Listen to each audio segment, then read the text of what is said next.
FXBros.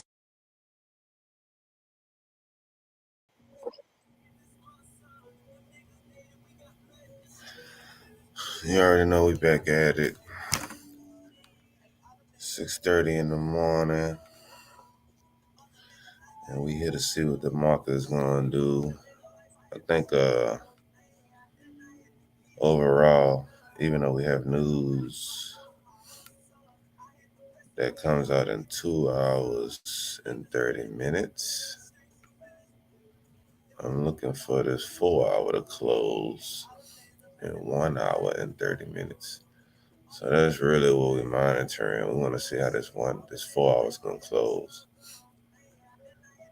What we would like to see is the market continue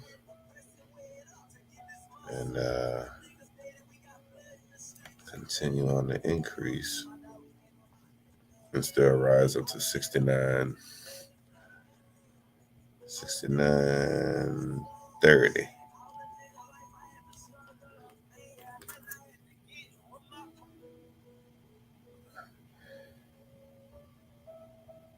Get on my YouTube.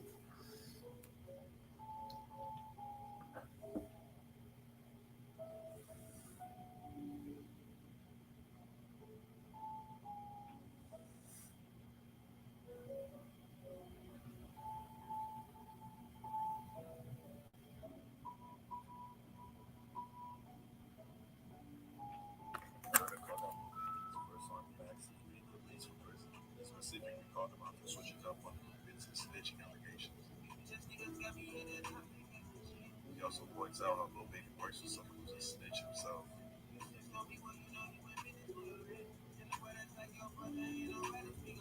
He's talking about QCP, who's better known as the CEO of the record label Quality Control, who snitched on a man named Keon back in 2010.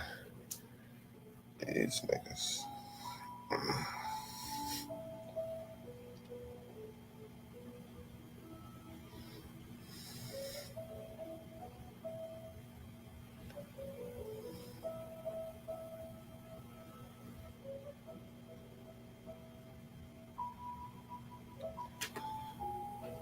Let's put the vibes on.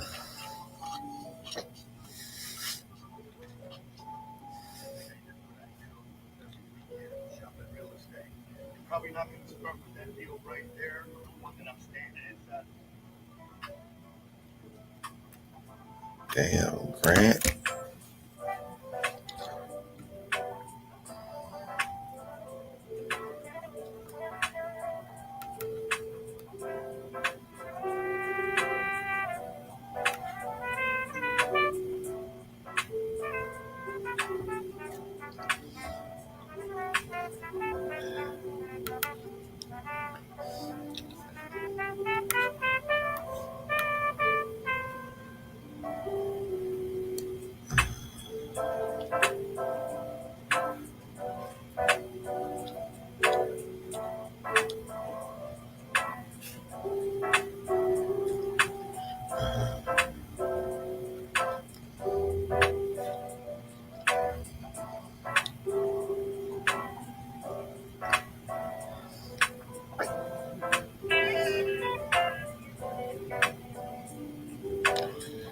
$68.90.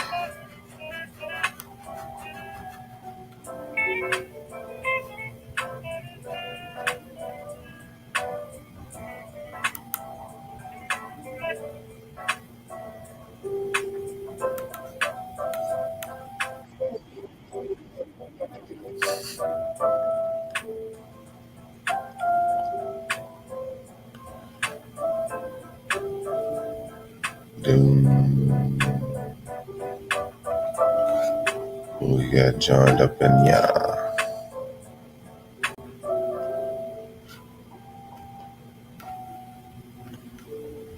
What's going on, brother? What's happening, bro? What's going on?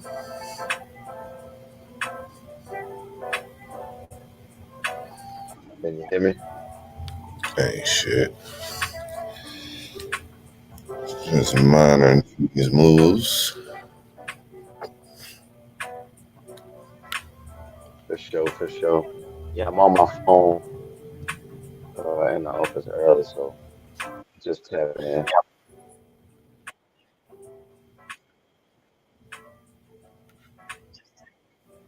That's a bit. Yeah, overall, we just uh, I'm not really. I mean,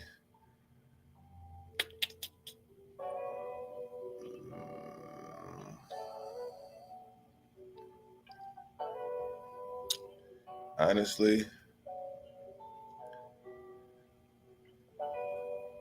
I know we got this. Damn, that happened overnight.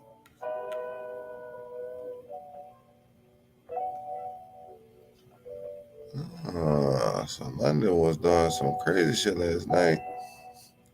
Pre-London. I thought that was the yesterday evening.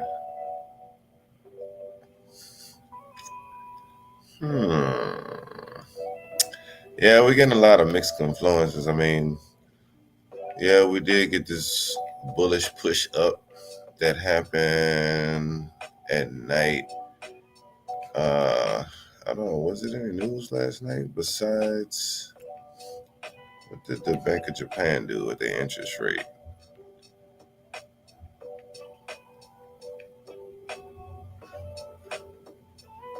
Stay the same, of course. Well, that came out at 11.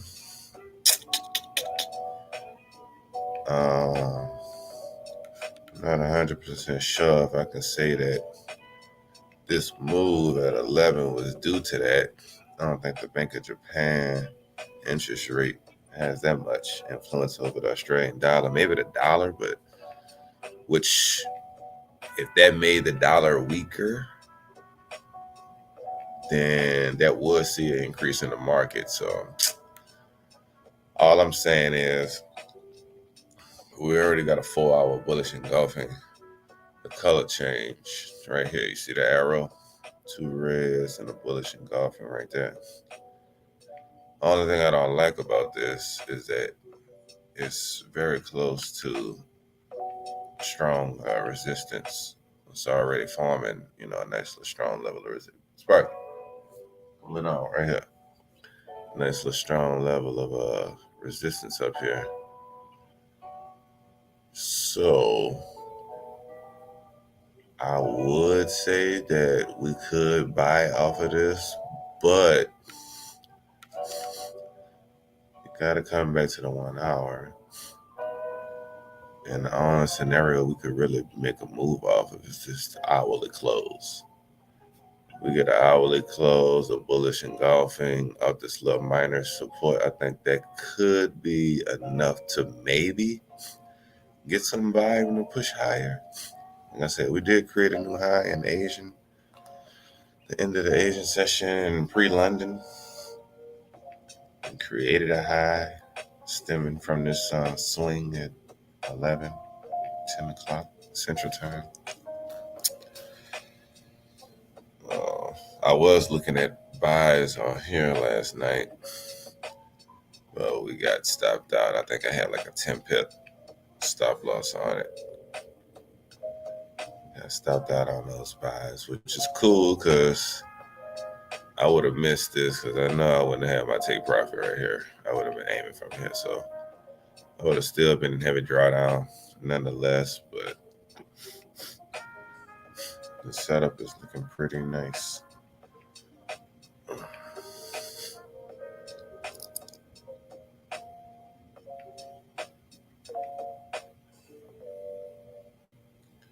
So yeah, we're gonna give it this last little 20 minutes to see how this hourly gonna close.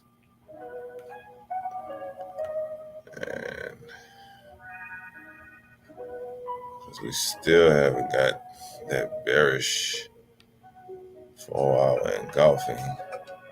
And on the cool, if we could get a bullish engulfing and then another bullish push to fill this wick and volume, that might be the next bullish scenario we need to set up for a bearish engulfing. You feel me? Because for us to look for our entry, when we really look for entries and stuff, we wait for the engulfing, you know. Otherwise, if we see any other type of reason, like a strong resistance on like maybe a daily or weekly time frame, that could be able to get us into like a rejection sell or a rejection surge on the buy. Um, so that'll be two scenarios we could look at to get into the market. But really, like I said, I'm trying to see how the 1 hour is gonna close, and if we get continuation, it would be nice for the 4 hour to close bullish. Like I said, I really want the 4 hour to close bullish on this, so that was set up for a bearish engulfing scenario. Now, the only thing is, there's a high chance that we might not get an entry on Friday. This might be a scenario where the 4 hour could set the play up for an engulfing, a bearish engulfing. But like I said, we need 2 or more bullish engulfings before we can set up that bearish. So it's a little process. Yes, sir.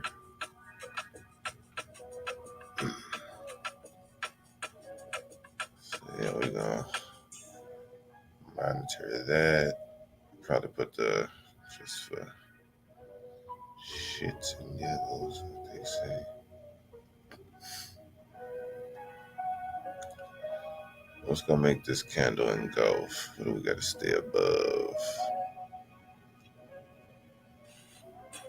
We gotta stay above.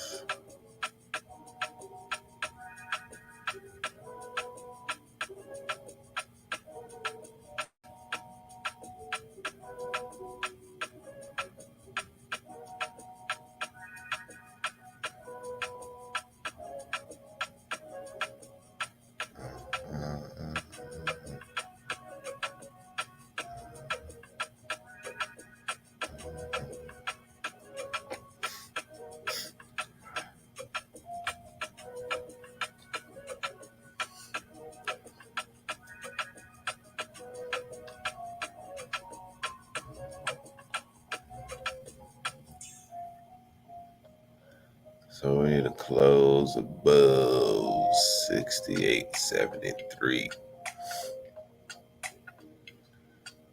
There's the open 68.73.2. 68.73.2. 73.2. So up in there.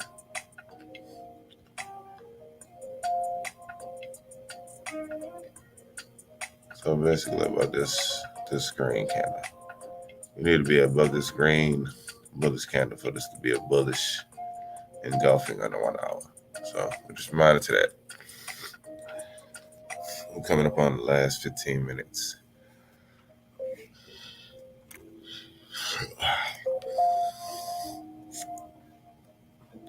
Let's pull up some news while we wait for that. Like I said, it's only one news event really that's coming out. And that's about Thursday.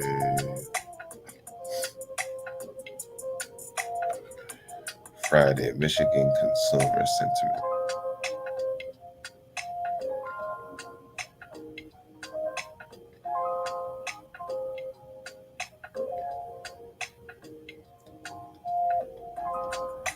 RBA meetings.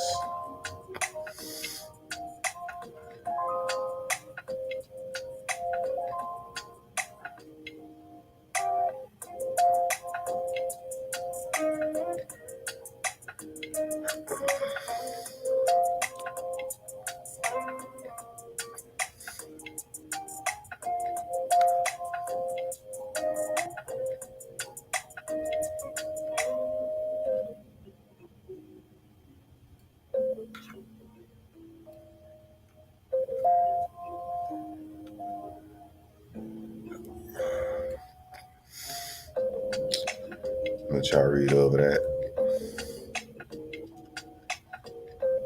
Be right back.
So basically, this is the news we have coming out the Michigan consumer sentiment.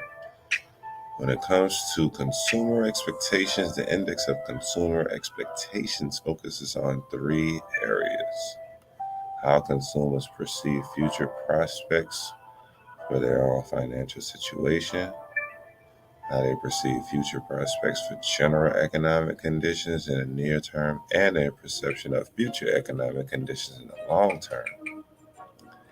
Each monthly poll has roughly 50 core questions, each of which examines a distinct facet of consumer attitudes and expectations. In order to be statistically representative, statistically representative, the samples for the surveys of consumers are statistically intended to include all American homes, with the exception of those in Alaska and Hawaii.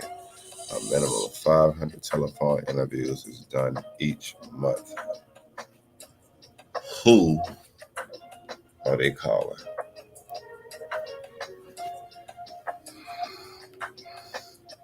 A higher than expected figure is seen as positive or bullish for the USD.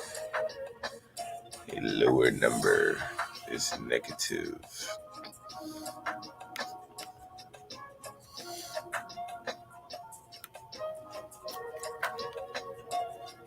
So what that means is we are expecting 60. The last was 59. So for markets to go on a bullish run, as far as this news and uh, the fundamentals, as far as that goes, probably anything below 60 is going to give a bullish push in Australian dollar. But for sure, anything below 59.2 will give us a bullish scenario in the markets. Other than that, if we get a strong positive number, like 61, 62, 63, then we should see the market fall off.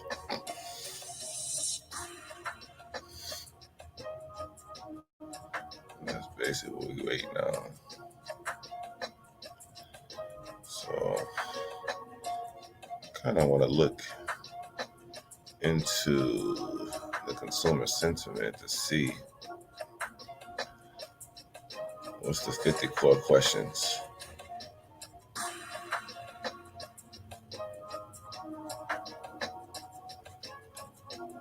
Let's see. Let's try to see if we can do some research on these questions.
So doing a little sentiment news, trying to see what the hell is going on. Got 3 more minutes left on this hourly close.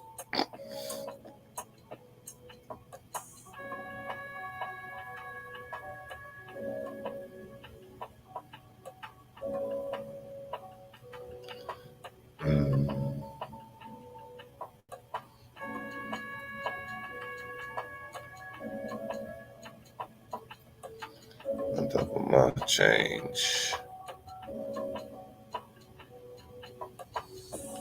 Year-over-year change. May. So it was 58.4 last in June. Got up to 59.2 this year in May. Coming from a 63.5 in April. So we've been on a downtrend. That's good news.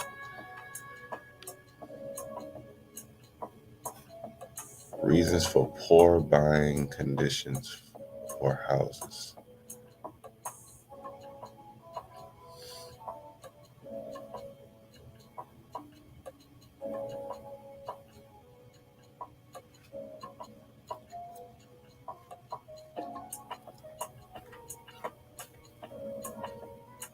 Reasons for poor buying conditions for houses. Okay.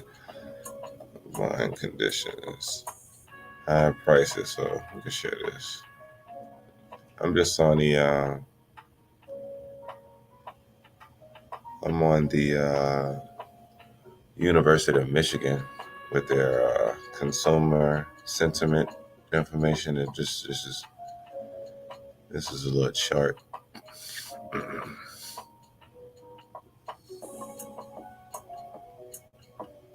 30 seconds left on that close. So basically, this is reasons for poor buying conditions for houses. High prices is in red. So like we had high interest rates due to high house. So we had, damn.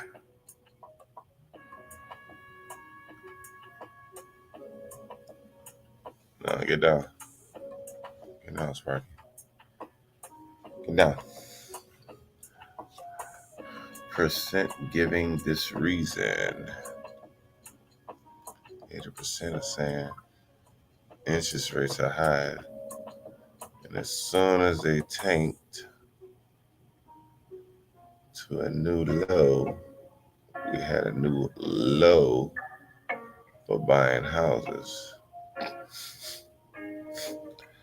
Lower prices. So we got back in the 80s, 87, I think that was like the black market, Black Monday or some shit like that. When that happened around 87. So then we get a push higher. But what's weird is in 2019, as we can see, we have high prices with also high interest rates. So this scenario looks like, it's a way bigger bubble, because this is the bubble that, like the initial first market crash or the market downturn, 2008, 2009. And we saw this height. That was a bubble. Retested here, like pre-COVID, and sold off. And then I don't know what the hell we in right now, but yeah, that's crazy. That's crazy.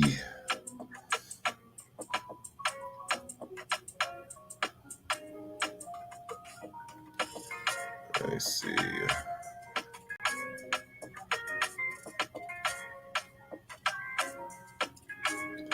There we go. We got our bullish engulfing.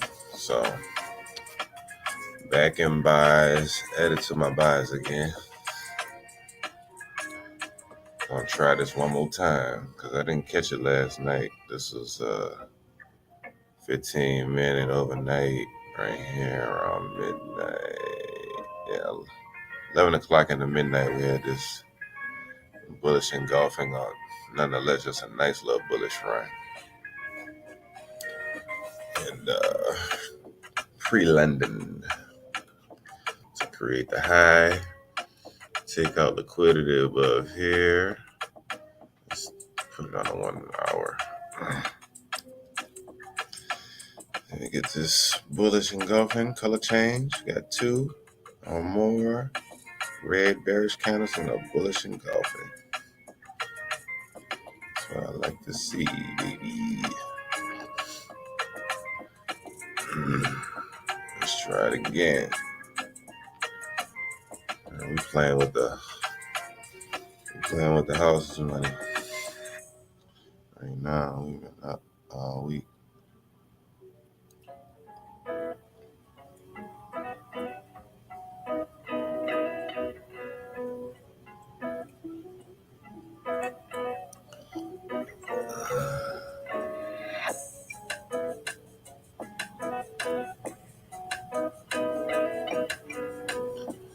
Mm-hmm.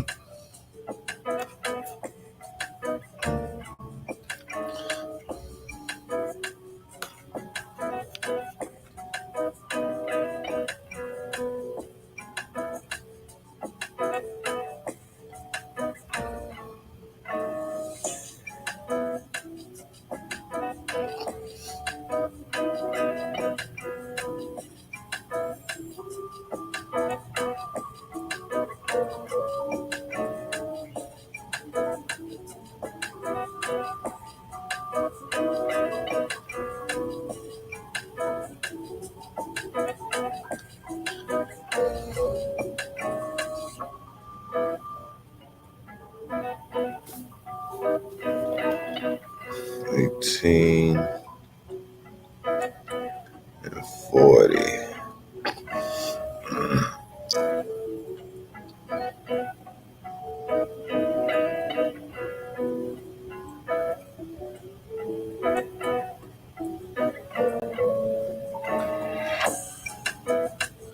All right.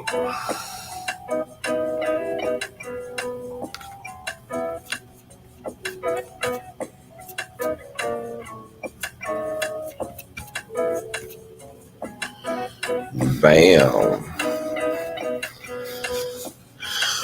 We up.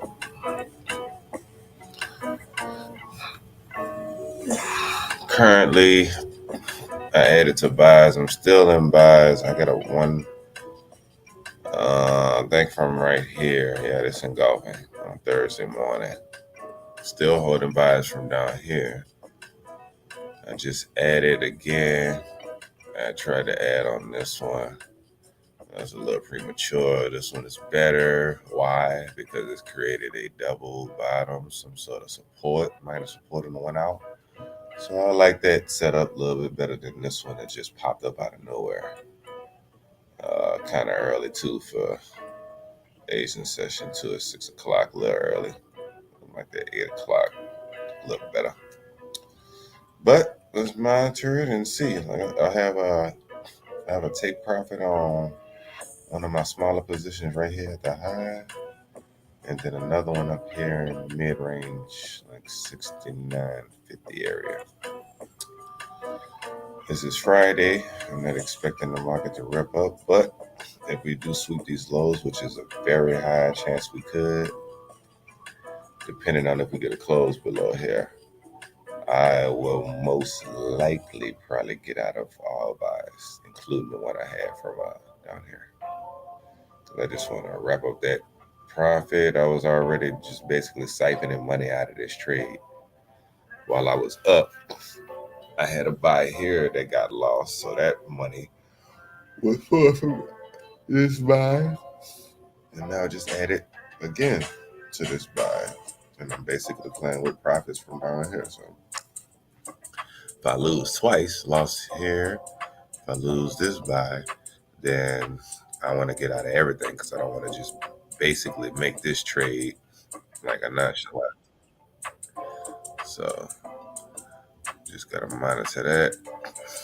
Let's see if we test this high again. 1 in Q. Whoa, so good morning, good morning. How we doing? Let's share.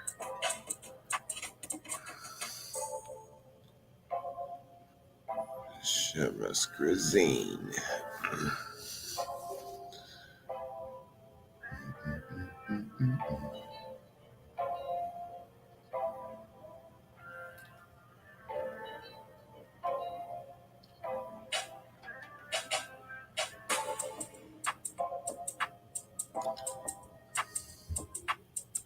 Yeah, check out that Baby Pips article me and ChatGPT wrote. You hear me?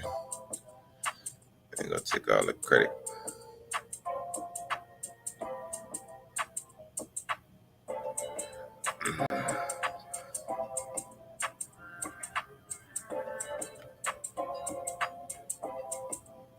The importance of trading during high volatile times in the Forex market.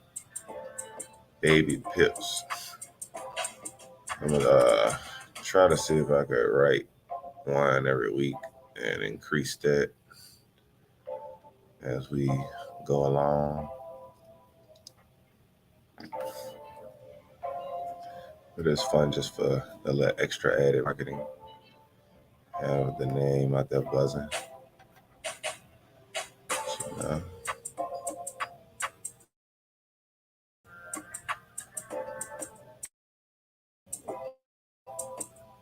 It's lit.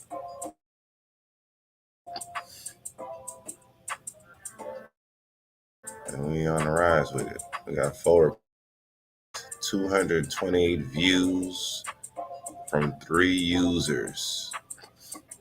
Created 8 days ago. Yep. Bullish engulfing on the 4 hours last night during London. And it was the type of engulfings we really don't like, but we'll chalk it up. It is an engulfing.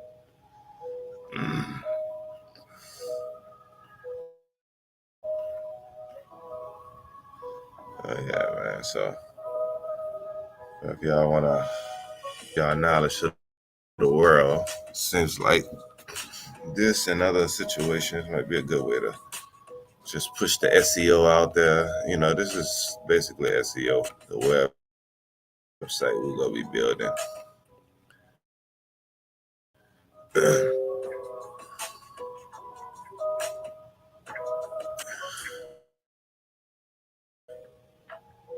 It really did.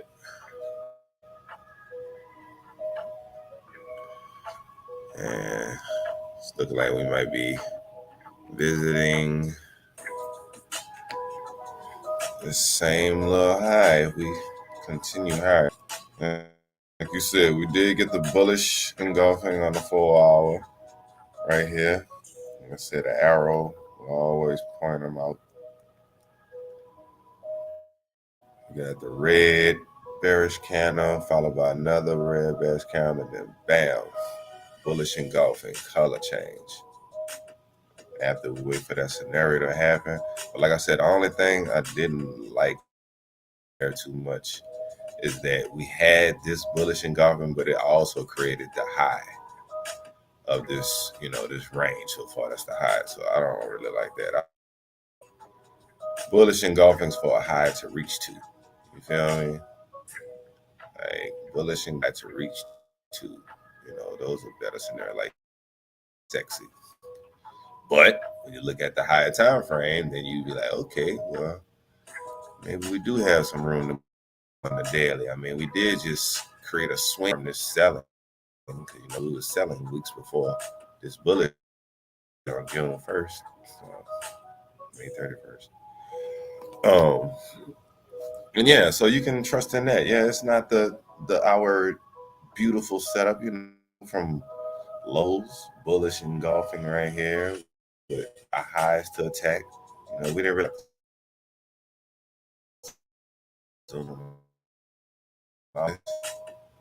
to attack these highs, man. High 68.16. Got that little strong for it. Never touched this stop loss we had set down.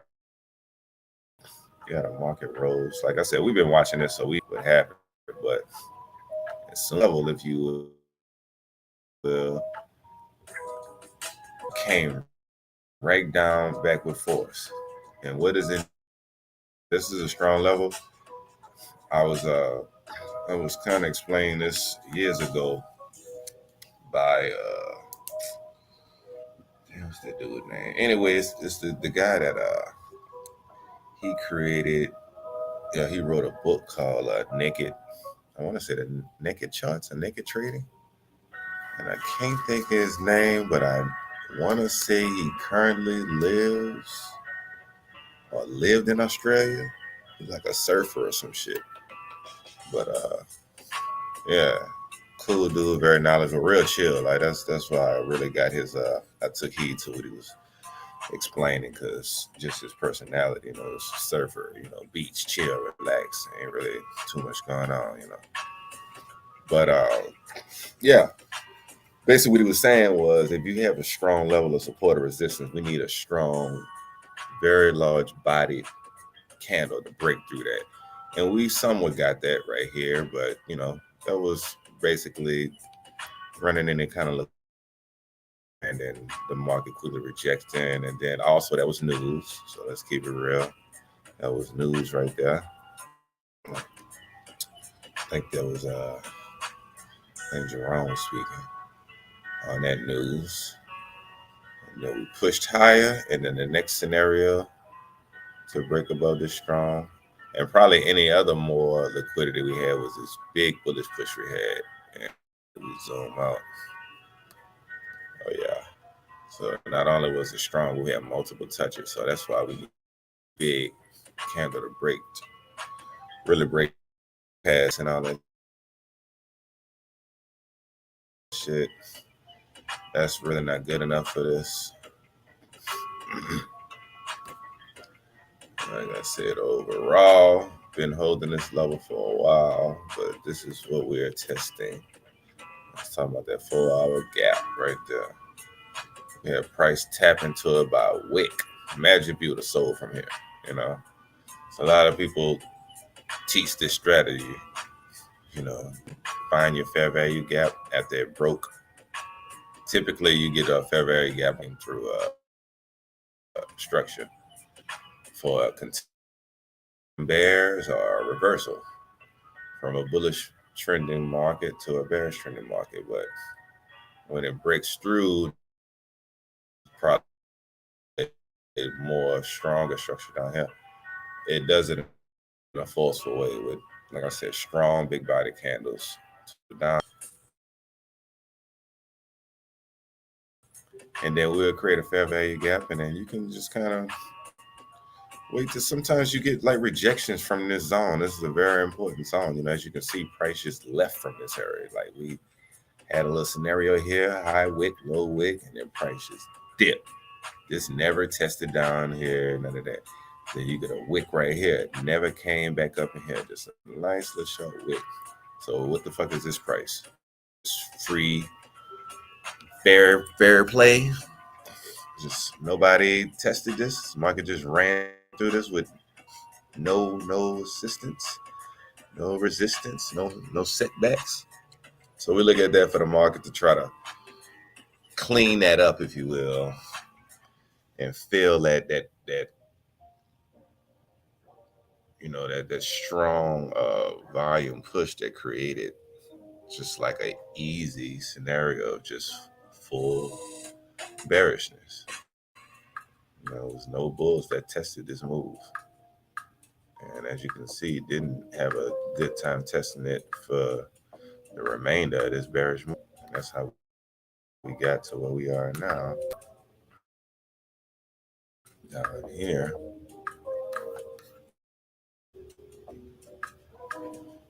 Bullish scenario. That we've been waiting for. Like I said, with this test, so you saw how we turned, bounce back higher, couldn't break above this strong structure right here. This double top scenario right here. Filling in this gap also. Then the market sold off. Try one more time, but failed. Then we continue with the bearish. Tried again, but failed. Then we continue with the bearishness until we get to a low. And I don't want to look at history to see where it's at, but we did. New low of the year. This is currently where we are right now. 4 hour is doing exactly what I expected to do.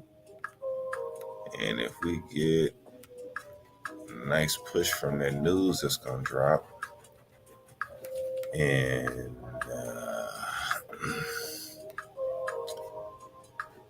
in 1 hour and 40 minutes, then we should get a wick fill, volume wick fill right here. That would be nice to get that and continue higher to fill our gap from February 14th.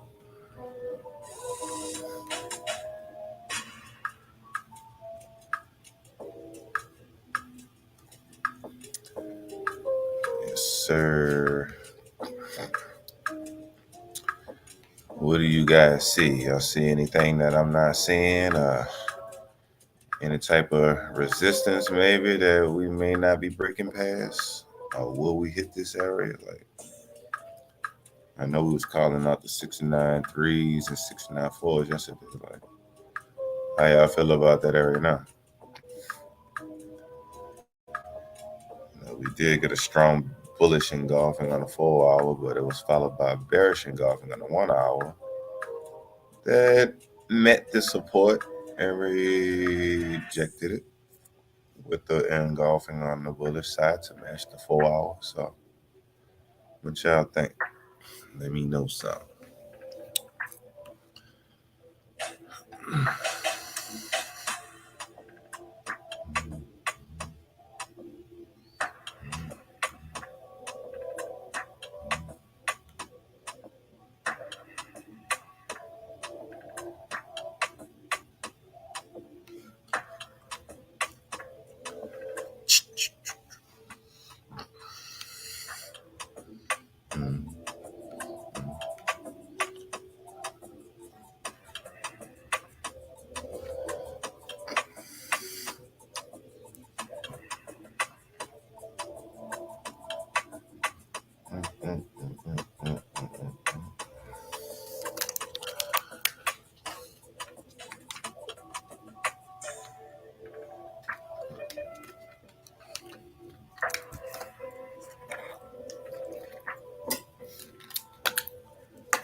Shit be cold as hell, but them damn butane thing.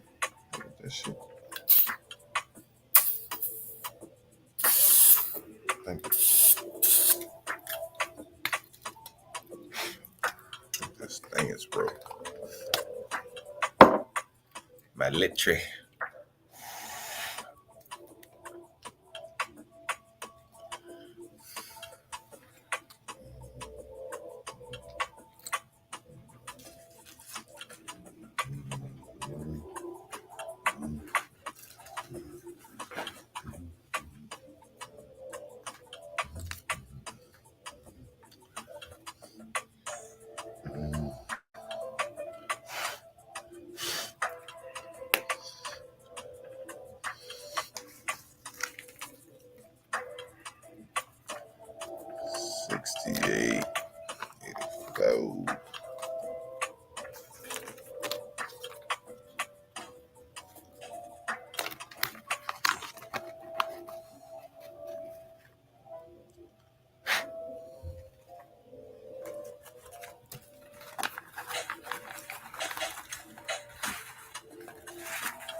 since we was looking at the market cap for crypto,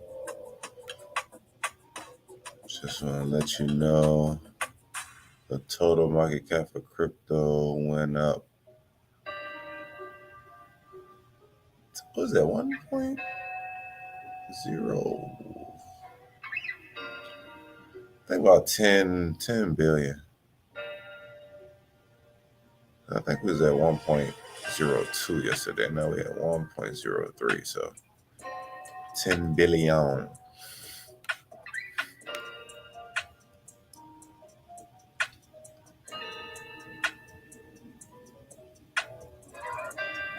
Oh, well, that makes sense. Market went up 1.4% off a 1 trillion account.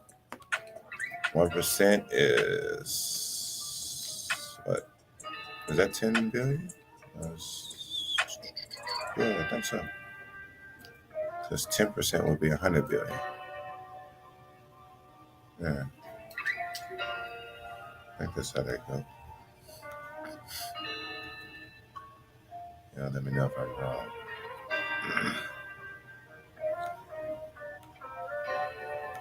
Yes. Crypto looking a little green a little bit today. Nobody green on the charts though. Wow.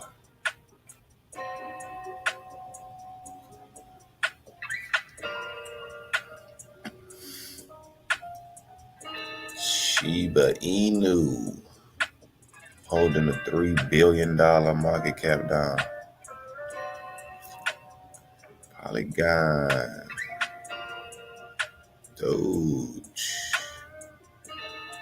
Cardano. Yeah, they got a nice big gap on them niggas. Cardano at 9 billion, XRP at 24 billion.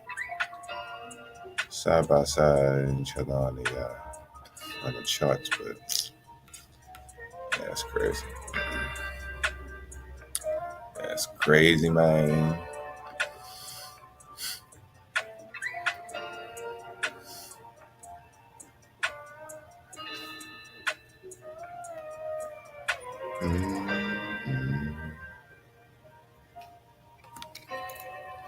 Gotta relax, Sparky.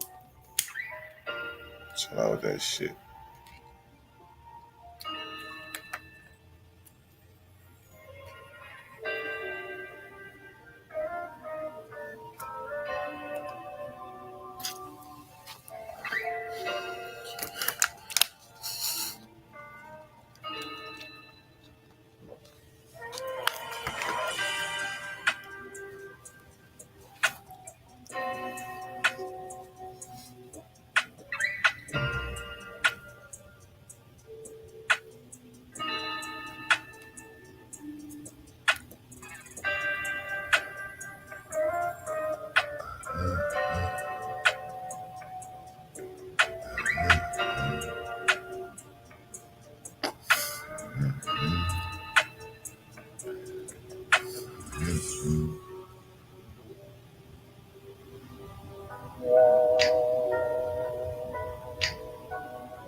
Let's go Bulls. I'm gonna give me a.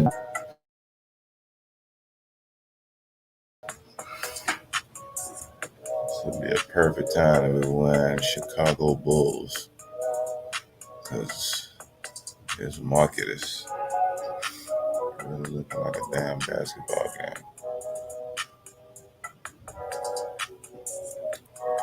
Between the Bulls and the Kings Grant All-Stars.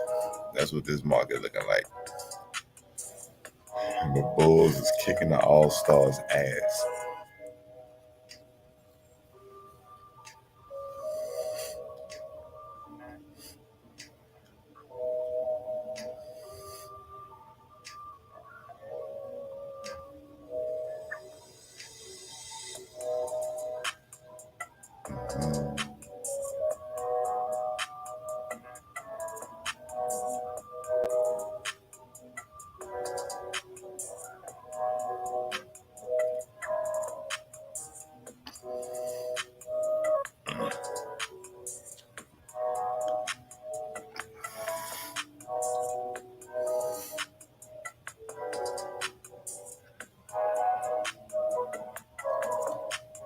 gonna say what I said last time.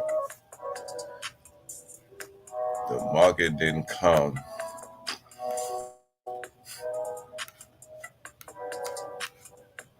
all the way from down here to up here to not tap this and possibly break through this. That's just me. I'm like, why you drove out of here to Cali and you didn't go to the beach? That's all I'm saying. That's all I'm saying.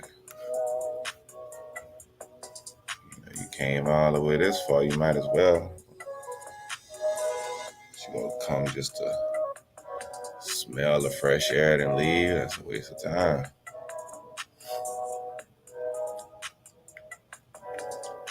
A waste of time and a waste of risk. Mm-hmm. Mm-hmm. Mm-hmm. Yeah. Yeah. Yeah. Yeah.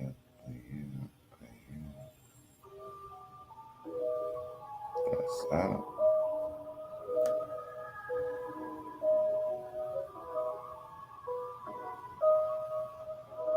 Harrington. Yeah.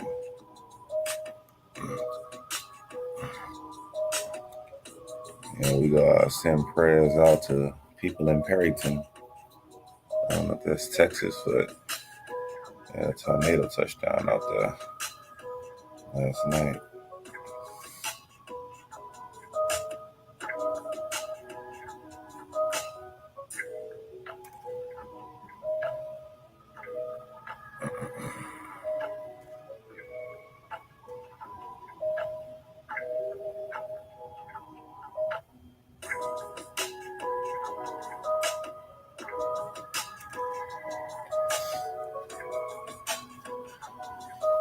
We have roughly about 30 minutes left on this close of the hour.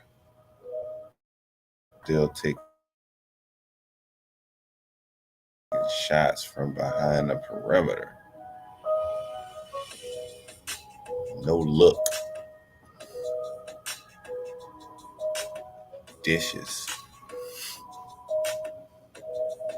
Screen. Step back. Pump fake. Jump into the foul. Hit the three. Go to the three-point line for a 4-point play. That's basically what we've been doing this whole bullish run.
This survey of the Michigan consumer sentiment is just a PDF about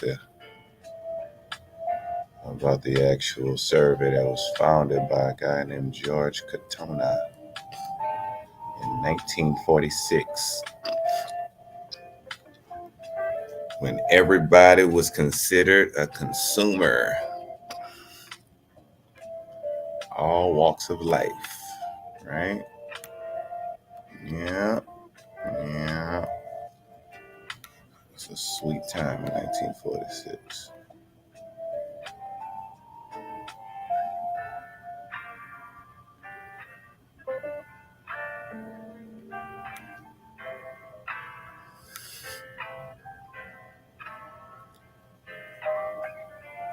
Personal finances, business conditions, and buying conditions.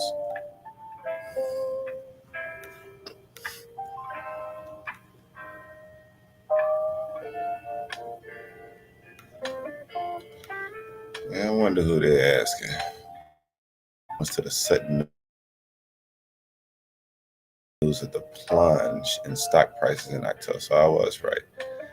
October 1987 both highlighted the importance of consumer expectations and suggested that consumer reactions would be different than many analysts expected.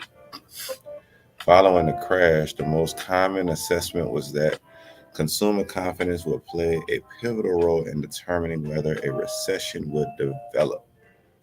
The surprise was that the fear and panic on Wall Street did not spread to Main Street. Consumers displayed a more measured response, assessing the direct damage to their own financial situation as limited and the overall influence of the crash as unlikely to spread and engulf the entire economy. So I guess basically what they were saying in that Black Monday, I think it was Black Monday, Black Friday, whatever they had, that crash happened in October 1987, stock market. It didn't affect the Main Street, like interest rates and inflation and people spending and saving and consuming with businesses. It didn't really stop it, but people did take more notice to what the hell was going on. Because I know a lot of people lost life savings on that day, but not. Um, I want to say Paul Tudor Jones. I think he came up off that. One of the few hedge fund and institutional traders, if you will, that came out good on that crash.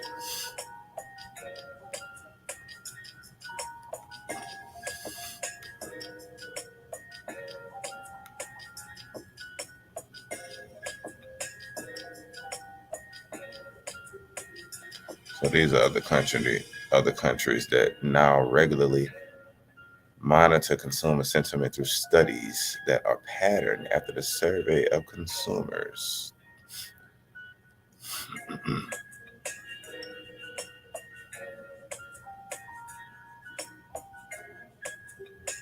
Sweden.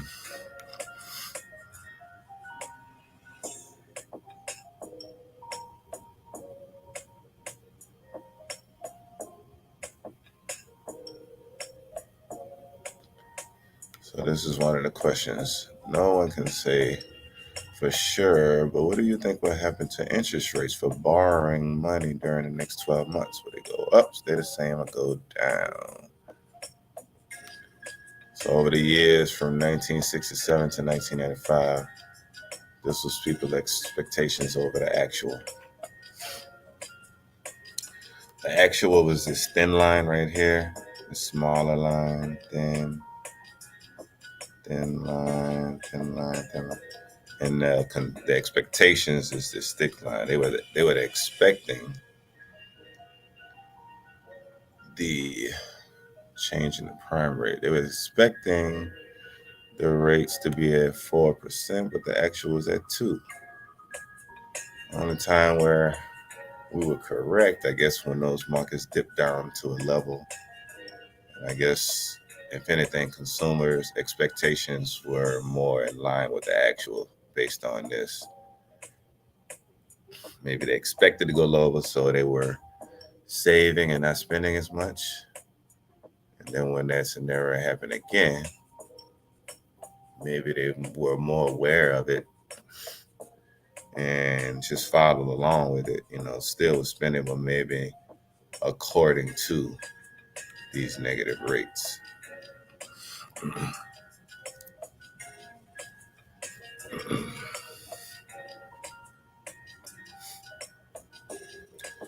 And it's funny, it seemed like we were more aligned when rates were dipping below negatives, which was right after 91. Some, I guess you could say, what was that? It's like a pre-dot-com bubble.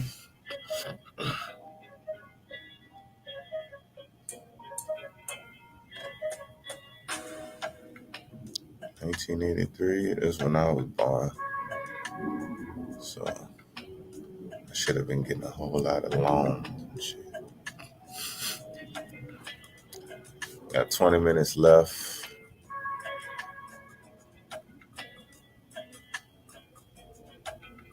Market is starting to retrace down a little bit. But we're going to monitor this. Probably drop down to the 15-minute left time frame when we get 15.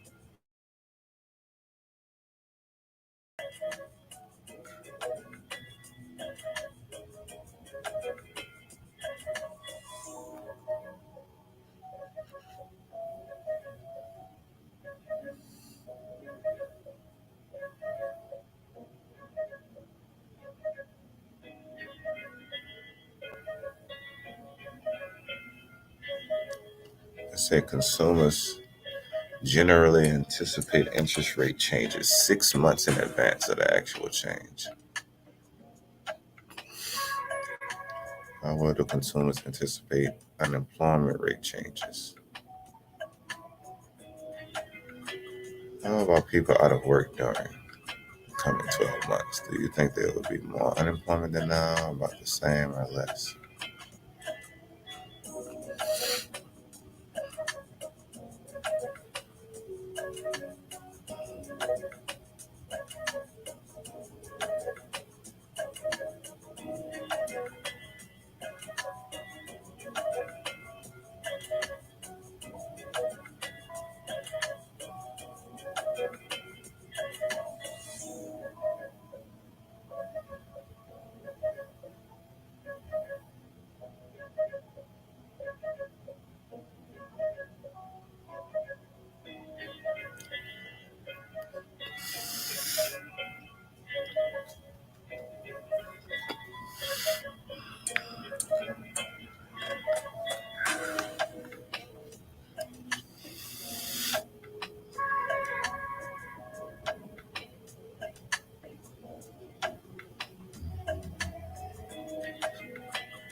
Hmm.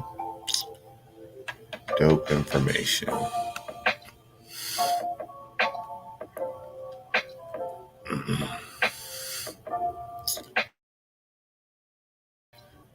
Now,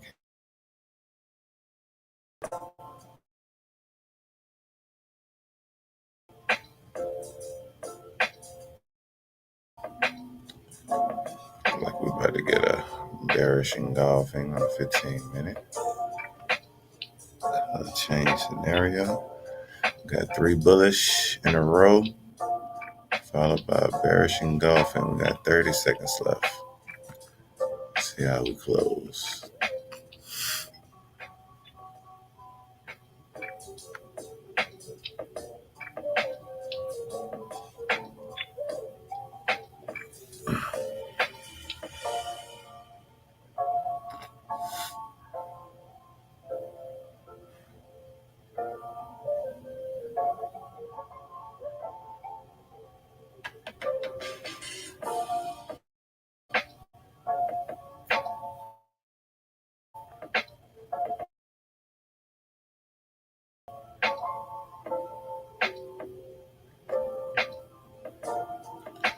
So we got an engulfing on the 15-minute. That's cool. Should get down. There you go. Got your arrow right there.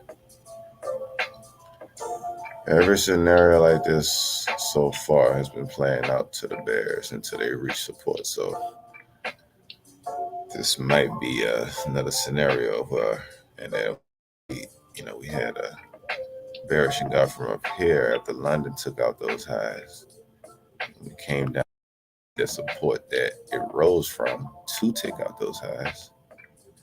Now that we got a lower scenario of engulfing, who's to say that we don't reverse and reach the support again? But if you're looking at the 15-minute, you would only enter this after you got a bearish on maybe the 1 hour, 4 hours. So that would be in line with this London.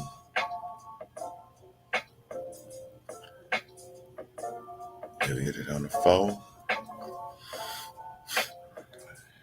No, we got 13 minutes left on this 4 hour. So let's see how this baby gonna close. Like I said, when we first started the live, we had like an hour and a half left on this 4-hour candle to close. And how I would want it to close would be a bullish candle.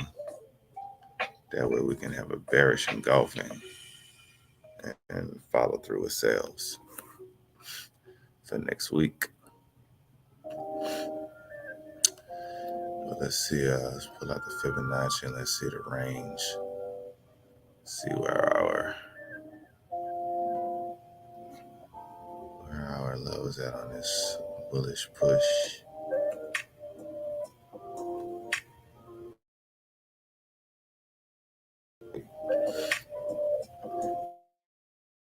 %50 is here. So we way below that level.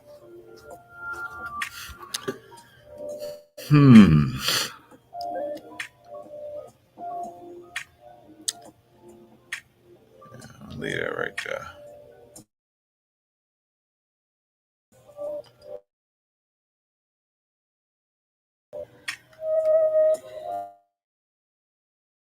Mark my 50% level.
look like we're going to get this 4-hour color change bearish engulfing. Like it's just going to be a rejection situation from what London did. So London pushed up higher, and then we get an engulfing potentially on this 4-hour. If we close in 10 minutes,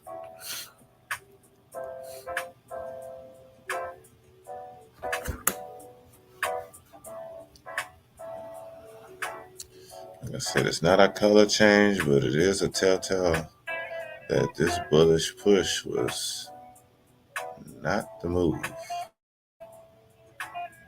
And like I said, sometimes what I like to do too is when I see a move like this that just didn't make sense according to the rest of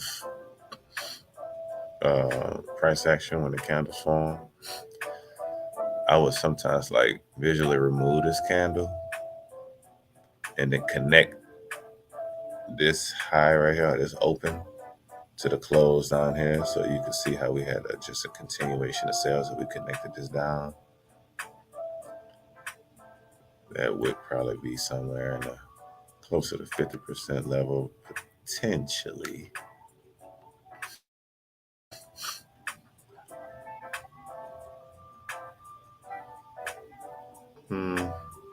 Maybe not. Yeah, maybe not. But that's the type of shit I be looking at too.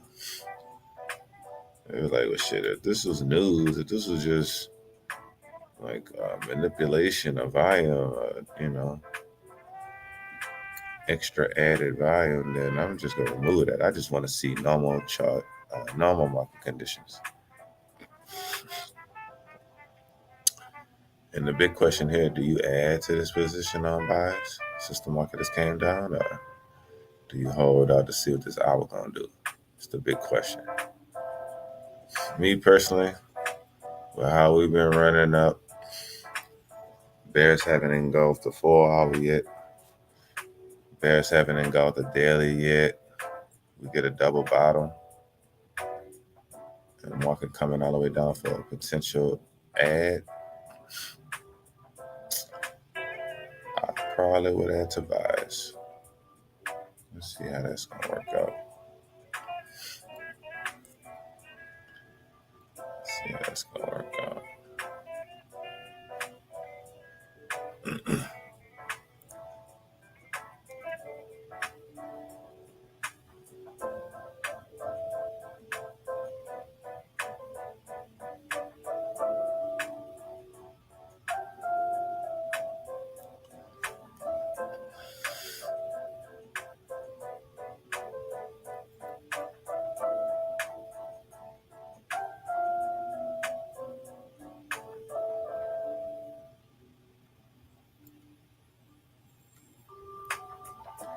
I'm gonna bone 5 more minutes.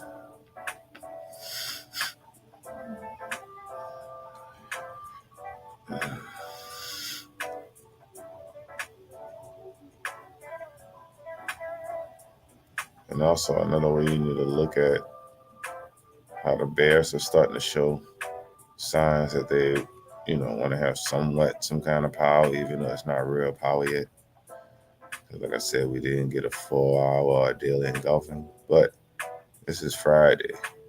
So kind of had that in your mind that you're going to expect for after a strong bullish push all week that on any day, probably Friday, I could see the bears stepping in and show some selling off. Why? Because the bulls are resting. They might not have strong positions, strong buy orders, large buy positions into the market on Friday. They probably got most of that on Wednesday and Thursday during the news. So you got to think about it like that. This is a reason why we having so much this consolidation scenario, which typically happens on Friday. So, after you see the same thing happen over and over and over again, you kind of just got to mark that up as truth and run with it. All right, we on our last 5 minutes on this 1 hour. Let's see where we go. It'd be nice to close above this high at least, just for bullish continuation, and then potentially we may get some volume into the market after the New York Stock Exchange opens.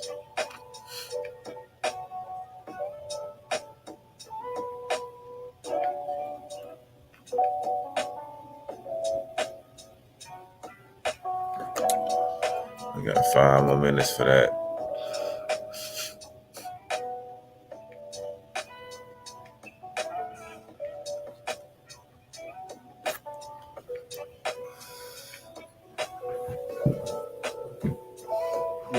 Right?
Ooh.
And we didn't go. It said wasn't color change set up, but let's look at 1 hour. Let's see what kind of scenario it did from that.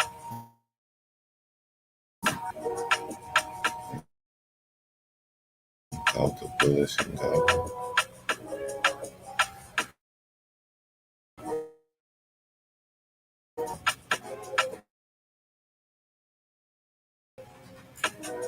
This bullish engulf was engulfed.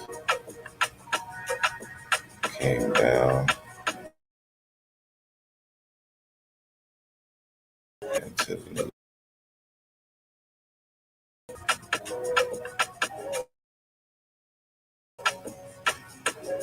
this one engulfed this one. Come down and push higher.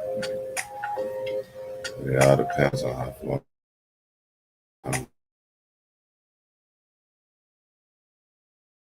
this level.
Yeah.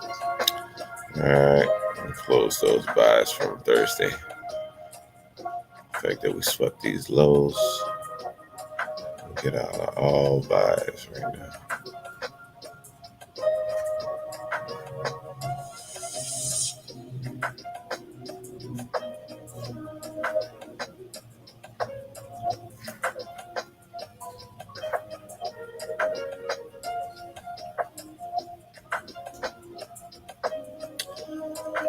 With that being said, we're going to wrap this one up.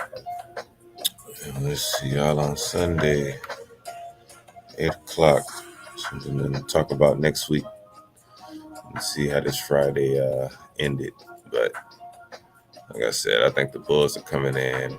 Bears, the Bears are coming in. Bulls are exhausted. We've been working since the first, so this might be the turnaround for the week. So let me pull up the week very quick. I actually know the monthly.